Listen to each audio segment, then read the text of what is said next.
Class. आज हम topic start करने जा रहे हैं that is power sharing. Power sharing का ये पार्ट नंबर 2 है। इससे पहले वाला पार्ट नंबर 1 मैं पहले ही अपलोड कर चुका हूँ। आप आई बटन पे क्लिक करके देख सकते हैं पावर शेयरिंग का फर्स्ट पार्ट। ये क्लास 10th पॉलिटी का चैप्टर नंबर 1 है। इस पार्ट में हम पढ़ेंगे किस तरीके से पावर को शेयर करना चाहिए और उसे क्या बेनिफिट्स होते हैं और उस बेनिफिट्स को किस कंट्री में किस तरीके से देखा गया था। तो चलिए वीडियो को स्टार्ट करते हैं और देखते हैं।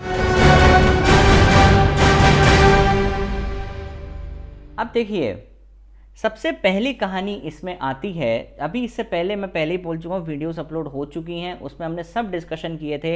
एथनिक कंपोजिशन बेल्जियम का करा था, एथनिक कंपोजिशन और श्रीलंका किया था, जिसमें हमने देखा था कि किस तरीके से बेल्जियम में क्या कहानी थी, डच कितने थे वेलोनिया रीजन में या फ्लेमिश रीजन में, सिन्हाला कहाँ थे, तमिल स्पीकर्स कहाँ थे, क्रिश्चियन कम्युनिटी कहाँ थी, ये सब हम पढ़ चुके हैं। अब हम आगे चलते हैं और देखते हैं ये वाला कंसेप्ट दैट इज मेजॉरिटेरियनिज्म इन श्रीलंका। इसका सीधे सीधे मतलब ये होता है कि मेजॉरिटी जिसकी होगी, majority of the population has the right to take decision in the society. मतलब एक तरीके से मेजॉरिटी प्रिवेल करेगी कि भाई मेजॉरिटी होनी चाहिए। अगर मेजॉरिटी वाले जो मेजॉरिटी में पॉपुलेशन है वो ही डिसीजन लेगी सोसाइटी के अंदर। It is majoritarianism in Sri Lanka. It means submission of the minority group. मतलब माइनॉरिटी में जो भी है ना, उनका क्या होगा, सबमिशन, मतलब वो खत्म से, मतलब उन्हें कम कर दिया जाएगा to the majority group for all decision affecting their lifes. मतलब क्या, एक तरीके से ये आपकी सब्सिडाइज्ड कम्युनिटी हो जाएगी जो कि माइनॉरिटी है। माइनॉरिटी जैसे हमने अगर श्रीलंका में देखा था तो हमारे तमिल स्पीकर्स माइनॉरिटी में थे और सिन्हालास नहीं थे, ठीक है। ऐसे ही हमने बेल्जियम में देखा था, कहीं पे वेलोनिया रीजन में डच स्पीकिंग थे, कहीं पे फ्लेमिश रीजन में आपके कोई से थे, बहुत सारे डाइवर्सिफिकेशंस थे उसमें, ठीक है। It often results in the preferential policies being followed favouring the majority group in university position and government jobs, denying the minority equal rights and opportunities. सीधी सीधी बात बोली गई है कि प्रेफरेंशियल पॉलिसी फॉलो करी जाएगी, प्रेफरेंस दिया जाएगा। किसको प्रेफरेंस दिया जाएगा? सिर्फ और सिर्फ आपकी मेजॉरिटी कम्युनिटी को प्रेफरेंस दिया जाएगा। अब मेजॉरिटी कम्युनिटी अगर हम श्रीलंका में बात करेंगे तो कौन थे? सिन्हालास थे। सिन्हालास स्पीकर्स जो थे, सिन्हाला लैंग्वेज बोलते थे, वो माइनॉरिटी में थे, मेजॉरिटी में थे। और वो जो चाहते थे वो ही श्रीलंका में होता था। जैसे कि यूनिवर्सिटी में जो जॉब्स निकलती थी या जो गवर्नमेंट जॉब्स निकलती थी वो आपकी सिर्फ और सिर्फ मेजॉरिटी ग्रुप सिन्हाला स्पीकर्स के लिए होती थी। आई होप मेजॉरिटेरियनिज्म आपको समझ में आया होगा। मतलब मेजॉरिटी रूल करे, मेजॉरिटी का रूल हो। मेजॉरिटी कौन है श्रीलंका में? सिन्हाला स्पीकर्स। तो सिन्हाला जो बोलेंगे वो ही फाइनल होगा, ठीक। अब आगे बढ़ते हैं और देखते हैं, ये इंपॉर्टेंट है। In 1956 an act was pass to recognise Sinhala as the only official language. 1956 में श्रीलंका में एक एक्ट पास होता है जिसमें बोला गया कि भैया ये सिन्हाला की जो लैंग्वेज है ना, सिन्हाला, यही आपकी ऑफिशियल लैंग्वेज रहेगी, ठीक है भाई। गवर्नमेंट ने भी यहाँ पे क्या किया कि प्रेफरेंशियल पॉलिसीज फॉलो करनी शुरू कर दी। पहले भी मैंने आपको बताया था प्रेफरेंस मिलेगा किसे? मेजॉरिटी को। मेजॉरिटी कौन है? सिन्हाला। और क्या बोला गया? सिन्हाला एप्लीकेंट्स को for university position and government jobs. अब देखो ये क्वेश्चन आता है कि क्या स्टेप्स लिए गए थे कि जिससे सिन्हाला की सुप्रीमेसी हुई थी। तो आप ये पॉइंट्स लिख सकते हो। A new constitution stipulated that state shall protect and foster Buddhism. और भैया ये तो रिलीजन में भी आगे बढ़ गए, लैंग्वेज तो छोड़ दो, इन्होंने बोला कि बुद्धिज्म फॉलो कराया जाएगा। तो बुद्धिज्म भी आ गया और सिन्हाला लैंग्वेज भी आ गई।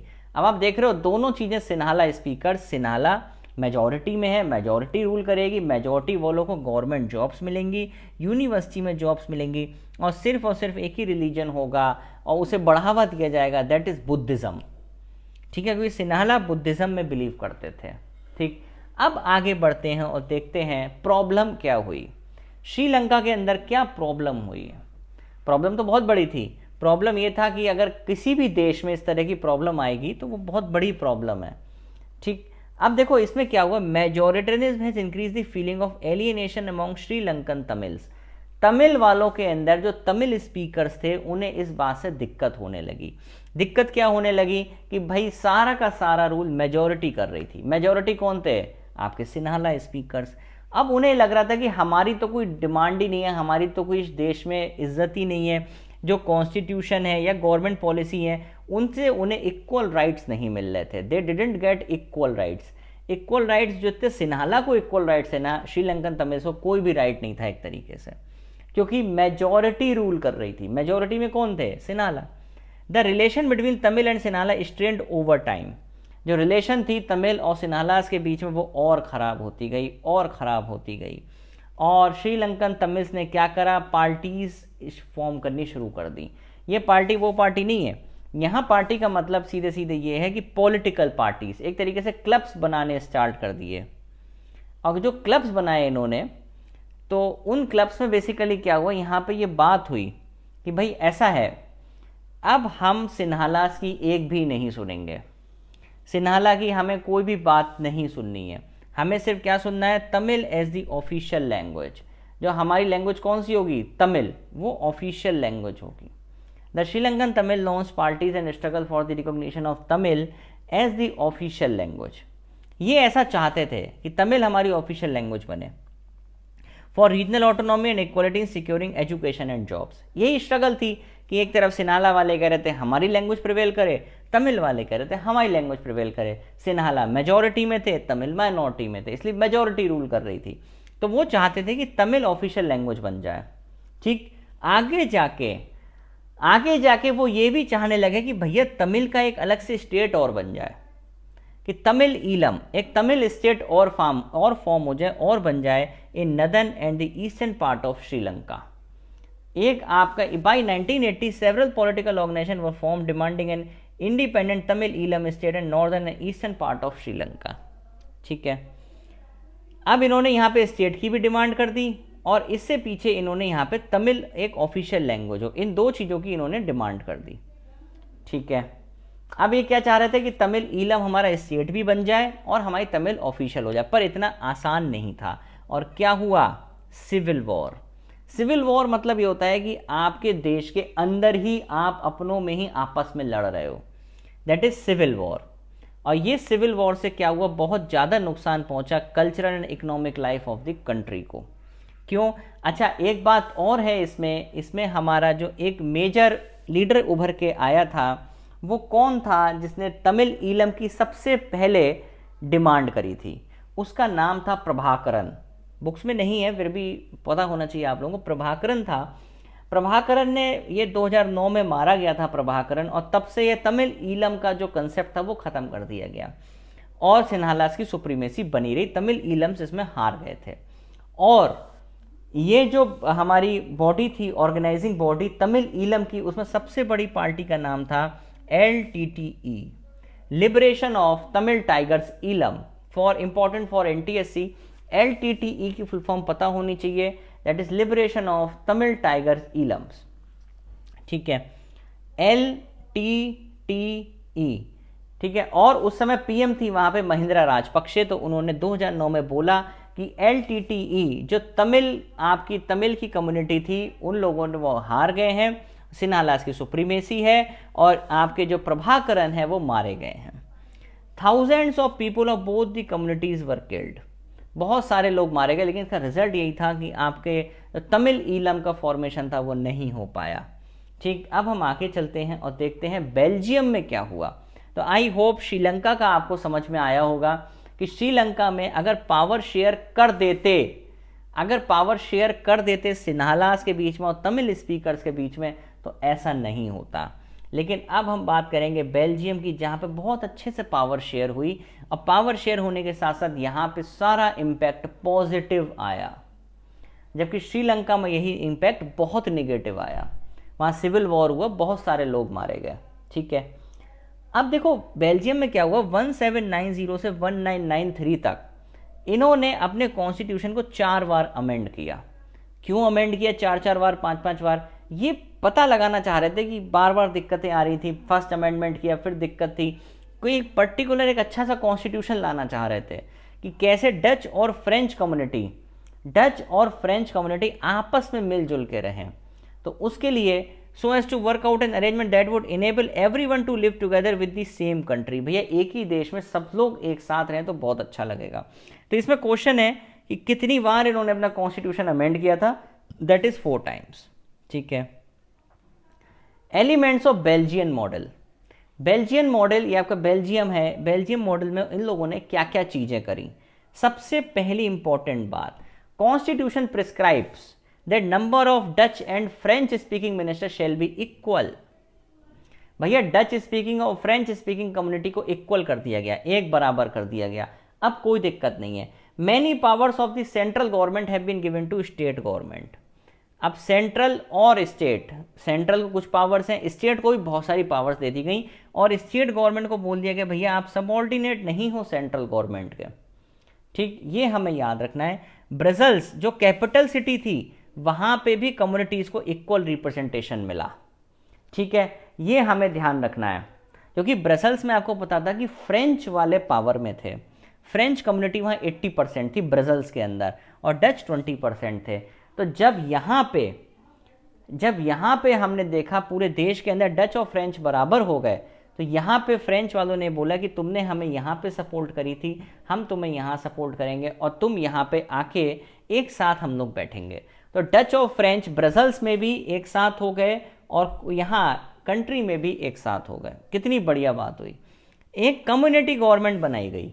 कम्युनिटी गवर्नमेंट एक थर्ड टाइप की गवर्नमेंट बनाई गई, जिसमें सिर्फ और सिर्फ जिनकी जो कम्युनिटी हैं वो उसको प्रिजर्व करके रखे और अच्छे से रखे। Community government is formed which has the power regarding cultural, education, language related issues, इनसे रिलेटेड इशूज पे वो बात कर सकें। और Brussels was chosen as the headquarter of European Union. जो ब्रसल्स था, ब्रसल्स को उन्होंने हेडक्वार्टर बना दिया, किसका? यूरोपियन यूनियन का। ठीक है, तो यूरोपियन यूनियन क्या है? बेसिकली जब बहुत सारी कंट्रीज आपकी एक साथ आई, यूरोप की बहुत सारी कंट्रीज जब एक साथ आई, तो उन्होंने क्या बनाई? यूरोपियन यूनियन बनाई। क्या बनाई उन्होंने? यूरोपियन यूनियन बनाई, और उसका हेडक्वार्टर कहाँ है? ब्रसल्स है। ठीक है, अब क्वेश्चन कभी कभी ये आ जाए कि भाई यूरोपियन यूनियन में कौन कौन कितने मेंबर्स हैं? तो 27 मेंबर्स हैं आपके यूरोपियन यूनियन में, और इसकी कैपिटल क्या है? हम सबको पता है क्या है? ब्रसल्स है। तो यूरोपियन यूनियन में कितने मेंबर्स हैं पता होना चाहिए। Answer is 27 countries European union की मेंबर हैं। ठीक है, याद रहेगा ये। अब देखो आगे चलते हैं। तो बेल्जियम मॉडल देखा आपने, बेल्जियम मॉडल में कितना पॉजिटिव इंपैक्ट आया, किस तरीके से अच्छे से पावर डिवाइड करी गई, और पावर डिवाइड करते ही सारी चीज़ें आसान हो गई, कोई दिक्कत नहीं आई। ठीक, यहाँ तक समझ में आया। अब आगे चलते हैं। क्या पावर शेयरिंग डिजायरेबल है? क्या पावर शेयरिंग होनी चाहिए? तो पहला उसमें क्वेश्चन आता है प्रूडेंशियल रीजन। प्रूडेंशियल रीजन मतलब होता है समझदारी भरा। अगर कोई भी काम आप समझदारी से करोगे तो चीज़ें अच्छी होंगी, अगर समझदारी से नहीं करोगे तो चीज़ें अच्छी नहीं होंगी। और यही बताया गया कि अगर हम पावर एक जने के हाथ में दे दें, जैसे घर में 2 लोग हैं, अगर हम किसी एक के हाथ में पावर दे देंगे ना, तो वहाँ गड़बड़ है। आप दोनों बच्चों में या दोनों भाइयों में, दोनों बहनों में पावर को बराबर बांट दो, तो उनमें आपस में लड़ाई नहीं होगी। समझदारी, अगर आप समझदारी दिखाओगे तो कोई दिक्कत ही नहीं है ना। तो यहाँ समझदारी, प्रूडेंशियल का मतलब है समझदारी। Power sharing is good because it has to reduce the possibility of social conflict between social groups. Power sharing is a good way to ensure the stability of political order, imposing the will of the majority community over others look like an attractive option in the short run। कभी कभी क्या लगता है ना कि majority community की जो इच्छा है वो बहुत अट्रैक्टिव ऑप्शन लगती है in the short run, but long run में क्या होता है ना, ये पूरी देश की यूनिटी का सत्यानाश कर देती है। मेजॉरिटी और माइनॉरिटी इस नाम की कोई चीज़ ही नहीं होनी चाहिए। पावर हमेशा इक्वली बटे तो वो अच्छा है। देखो लिखा भी ये लाइन इंपॉर्टेंट है, ये लाइन आपके एज इट इज एग्जाम में आ जाएगी। Tyranny of the majority is not just oppressive for minority, it often brings ruin to the majority। क्या मतलब हुआ कि अगर मेजॉरिटी की तानाशाही होगी, तो जब तानाशाही होगी तो एक समय तो ऐसा आएगा कि जब पापों का घड़ा भरेगा, जब पापों का घड़ा भरेगा तो माइनॉरिटी और मेजॉरिटी में सिविल वॉर हो सकता है, और सिविल वॉर होने कंडीशन में क्या होगा फिर, और फिर ruins to the majority। तो ऐसा तो है नहीं कि माइनॉरिटी के लोग ही मरेंगे, मेजॉरिटी के भी लोग मरेंगे। तो प्रूडेंशियल मतलब होता है समझदारी से आप पावर्स को बांट दो मेजॉरिटी और माइनॉरिटी कम्युनिटी में, तो वो बहुत अच्छा रहेगा, उससे कॉन्फ्लिक्ट नहीं होंगे। अगर श्रीलंका में हम पावर को प्रूडेंशियल रीजन मतलब श्रीलंका में अगर हम पावर्स को बांट देते तो ये दिक्कत आती ही नहीं, सिविल वॉर होता ही नहीं। तो प्रूडेंशियल मतलब समझ में आया आपको, समझदारी भरा डिसीजन, ठीक है, यहां तक समझ में आया। अब आगे बढ़ते हैं। मोरल रीजन, मोरल रीजन मतलब क्या होता है, मोरल साइंस, नैतिकता।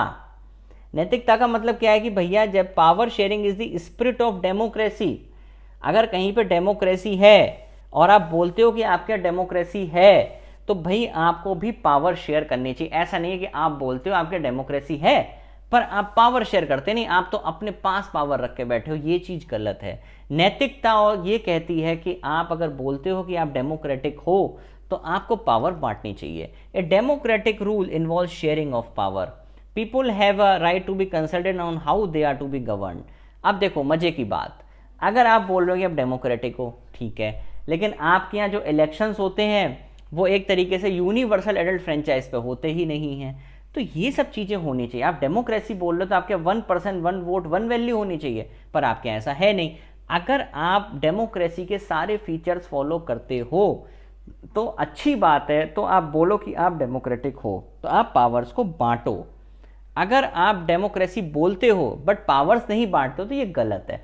तो ये बोला जा रहा है कि नैतिकता क्या कहती है, नैतिकता ये कहती है कि अगर आप डेमोक्रेटिक देश में रहते हो, आपकी कंट्री में डेमोक्रेसी है, तो आपको पावर्स को बांटना चाहिए। आपके यहाँ जो इलेक्शंस हैं वो 1% 1 वोट 1 वैल्यू पे होने चाहिए या फिर यूनिवर्सल एडल्ट फ्रेंचाइज पे होने चाहिए। अगर ऐसे नहीं होता है तो आप गलत करते हो। दैट इज मोरल रीजन, मतलब कि a legitimate government is one where citizens through participation acquire stake in the system. याद रखेंगे। अब चलते हैं आगे, फॉर्म्स ऑफ पावर शेयरिंग। देखो different organs of the government at different levels among different social group and political parties, pressure groups and movements. हम बहुत पहले और सालों से पढ़ते आ रहे हैं कि डिफरेंट 3 ऑर्गन्स होते हैं अपने गवर्नमेंट के, लेजिस्लेचर, एग्जीक्यूटिव, जुडिशरी। फिर गवर्नमेंट डिफरेंट लेवल पे भी होती है, इसको हम बोलते हैं क्या, सेंट्रल गवर्नमेंट, स्टेट गवर्नमेंट और लोकल गवर्नमेंट। तो अगर हम इस वाले में देखें different organs of the government, तो अगर हम यहाँ देखें तो ये आपका लेजिस्लेचर होता है, ये एग्जीक्यूटिव होता है और ये जुडिशरी होती है। तो आप देखो ये हॉरिजॉन्टल डिस्ट्रीब्यूशन है पावर का। अगर आप देखोगे तो आपको लगेगा कि ये हॉरिजॉन्टली पावर डिस्ट्रीब्यूट हुई है। देखो फर्स्ट पॉइंट देख रहे हैं अभी, फर्स्ट पॉइंट में देखो आप कि जैसे ये लेजिस्लेचर है, ये एग्जीक्यूटिव है, ये जुडिशरी है, तो आप देखो ना ये हॉरिजॉन्टली तो पावर डिवाइड हो रही है, इसे बोलते हैं हॉरिजॉन्टल डिस्ट्रीब्यूशन ऑफ पावर। अब सेकंड पॉइंट देखते हैं, among government at the different level. अब लेवल की बात आ रही है, ठीक है।